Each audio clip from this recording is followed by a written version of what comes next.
Hi hello ನಮಸ್ತೆ Shri Kannada YouTube ಚಾನಲ್ಗೆ ಸ್ವಾಗತ.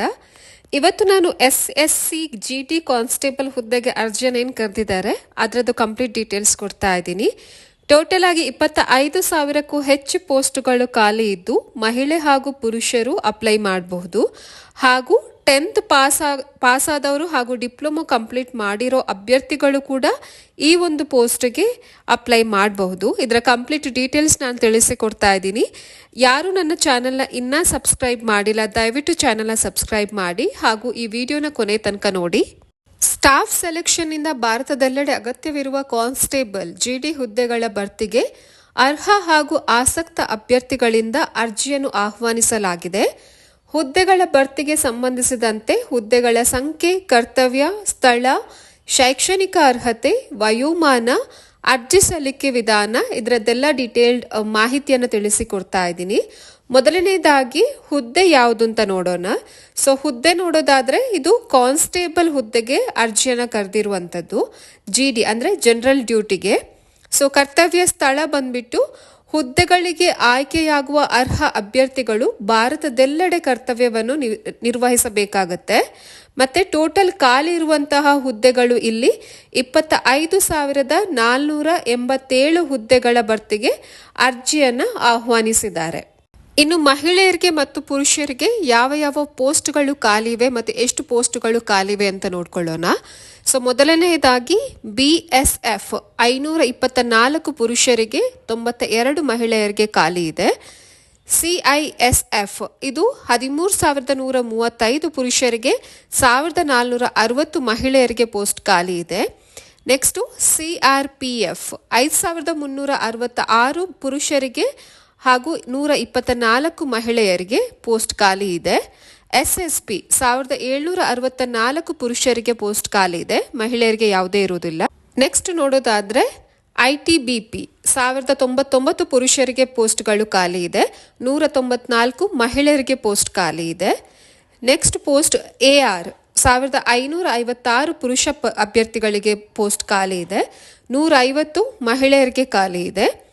SSF 23 ಹುದ್ದೆಗಳು ಪುರುಷರಿಗೆ ಅವೈಲೇಬಲ್ ಇದೆ ಮತ್ತು ಮಹಿಳೆಯರಿಗೆ ಈ ಒಂದು SSF ಅಲ್ಲಿ ಯಾವುದೇ ಪೋಸ್ಟ್ಗಳು ಖಾಲಿ ಇಲ್ಲ.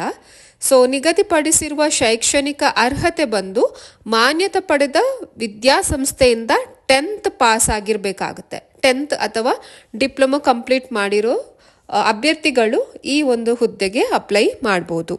ಇನ್ನು ವಯೋಮಿತಿ ಬಗ್ಗೆ ನೋಡೋದಾದ್ರೆ ದಿನಾಂಕ 1/1/2026ಕ್ಕೆ ಅಭ್ಯರ್ಥಿಗಳಿಗೆ ಕನಿಷ್ಠ 18 ವರ್ಷ ಪೂರೈಸಿರಬೇಕು ಮತ್ತು ಗರಿಷ್ಠ 23 ವರ್ಷಗಳನ್ನ ಮೀರಿರಬಾರ್ದು. ಸೊ ವಯೋಮಿತಿ ಬಂದ್ಬಿಟ್ಟು 18ರಿಂದ 23 ವರ್ಷ ಇರುತ್ತೆ. ಮತ್ತು ಇದರಲ್ಲಿ ವಯೋಮಿತಿ ಸಡಿಲಿಕೆನೂ ಇರುತ್ತೆ. SC ST ಅಭ್ಯರ್ಥಿಗಳಿಗೆ 5 ವರ್ಷ ಹಾಗೂ OBC ಅಭ್ಯರ್ಥಿಗಳಿಗೆ 3 ವರ್ಷಗಳ ವಯೋಮಿತಿ ಸಡಿಲಿಕೆ ಇರುತ್ತದೆ. ಇನ್ನು ಮಾಸಿಕ ವೇತನದ ಬಗ್ಗೆ ನೋಡೋದಾದ್ರೆ ಹುದ್ದೆಗಳಿಗೆ ಆಯ್ಕೆಯಾದ ಅಭ್ಯರ್ಥಿಗಳಿಗೆ ಮಾಸಿಕ ₹21,700ರಿಂದ 69,100 ಶ್ರೇಣಿಯಲ್ಲಿ ವೇತನವನ್ನು ನೀಡಲಾಗುತ್ತದೆ. ಸೊ ಆಯ್ಕೆ ಪ್ರಕ್ರಿಯೆಯನ್ನು ನೋಡ್ಕೊಳ್ಳೋಣ. ಆಯ್ಕೆಯ ವಿಧಾನ ಬಂದ್ಬಿಟ್ಟು ಫಸ್ಟ್ಗೆ ಕಂಪ್ಯೂಟರ್ ಆಧಾರಿತ ಪರೀಕ್ಷೆ ಇರುತ್ತದೆ. ನೆಕ್ಸ್ಟು ಫಿಸಿಕಲ್ ಸ್ಟ್ಯಾಂಡರ್ಡ್ ಟೆಸ್ಟ್ ಇರುತ್ತೆ. ನೆಕ್ಸ್ಟು ಫಿಸಿಕಲ್ ಎಫಿಷಿಯನ್ಸಿ ಟೆಸ್ಟ್ ಇರುತ್ತೆ.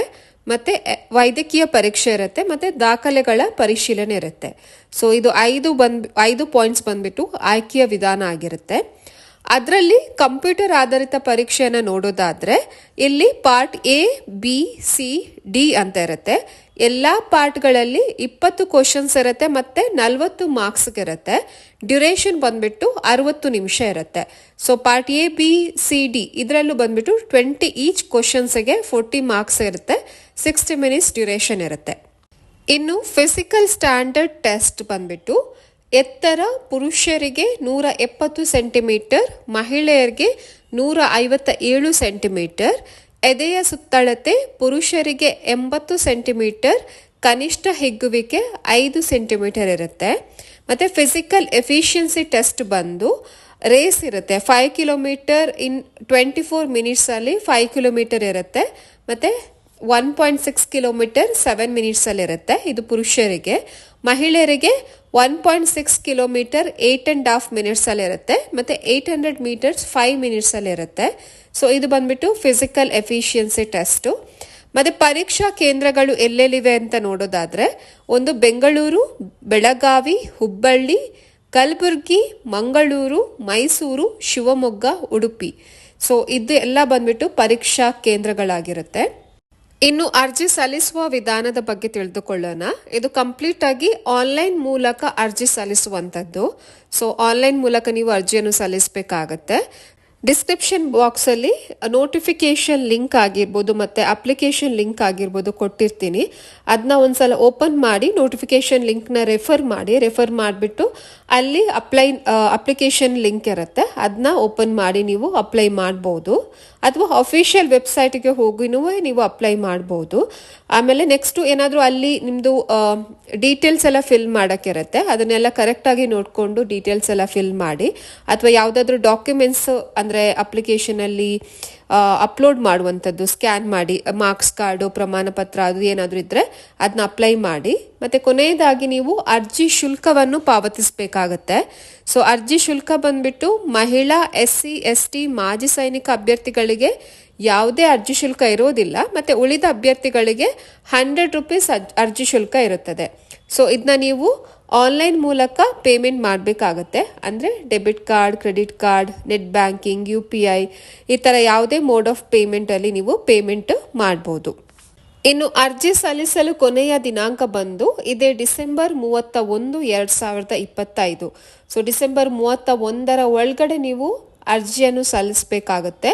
ಮತ್ತು ಅರ್ಜಿ ಶುಲ್ಕ ಪಾವತಿಸಲು ಕೊನೆಯ ದಿನಾಂಕ ಜನವರಿ 1, 2026. ಒಂದು ದಿವಸ ಎಕ್ಸ್ಟ್ರಾ ಗ್ರೇಸ್ ಪೀರಿಯಡ್ ಇರುತ್ತೆ. ಆ್ಯಂಡ್ ಪ್ರಾರಂಭ ಆಲ್ರೆಡಿ ಆಗಿದೆ. ಡಿಸೆಂಬರ್ 1ಕ್ಕೆ ಅರ್ಜಿ ಸಲ್ಲಿಕೆಯ ಪ್ರಾರಂಭ ಶುರುವಾಗಿದೆ. ಸೊ ಅರ್ಜಿ ಸಲ್ಲಿಸಲು ಕೊನೆಯ ದಿನಾಂಕ ಡಿಸೆಂಬರ್ 31 ಹಾಗೂ ಆನ್ಲೈನಲ್ಲಿ ಪೇಮೆಂಟ್ ಮಾಡಲು ಕೊನೆಯ ದಿನಾಂಕ ಜನವರಿ 1, 2026. ಮತ್ತು ಕಂಪ್ಯೂಟರ್ ಆಧಾರಿತ ಪರೀಕ್ಷೆ ಬಂದ್ಬಿಟ್ಟು ನಿಮಗೆ ಫೆಬ್ರವರಿ ಅಥವಾ ಏಪ್ರಿಲಲ್ಲಿ ಇರುತ್ತೆ. ನಿಮಗೆ ಕಾಂಟ್ಯಾಕ್ಟ್ ಮಾಡ್ತಾರೆ. ಸೊ ಆವಾಗ ನೀವು ಅಟೆಂಡ್ ಮಾಡಬೇಕಾಗತ್ತೆ. ಸೊ ಐ ಹೋಪ್ ಈ ಮಾಹಿತಿ ನಿಮಗೆ ಇಷ್ಟ ಆಗಿದೆ ಅಂತ ಅಂದ್ಕೊತೀನಿ. ಇಷ್ಟ ಆದಲ್ಲಿ ದಯವಿಟ್ಟು ವಿಡಿಯೋನ ಲೈಕ್ ಮಾಡಿ, ಕಮೆಂಟ್ ಮಾಡಿ, ನಿಮ್ಮ ಫ್ರೆಂಡ್ಸ್ ಆ್ಯಂಡ್ ಫ್ಯಾಮಿಲಿಗೆ ಶೇರ್ ಮಾಡಿ. ಹಾಗೂ ಯಾರೂ ನನ್ನ ಚಾನಲ್ನ ಇನ್ನೂ ಸಬ್ಸ್ಕ್ರೈಬ್ ಮಾಡಿಲ್ಲ, ದಯವಿಟ್ಟು ಚಾನಲ್ನ ಸಬ್ಸ್ಕ್ರೈಬ್ ಮಾಡಿ. ಸೊ ಮುಂದಿನ ಹೊಸ ಮಾಹಿತಿಯೊಂದಿಗೆ ಹೊಸ ವಿಡಿಯೋ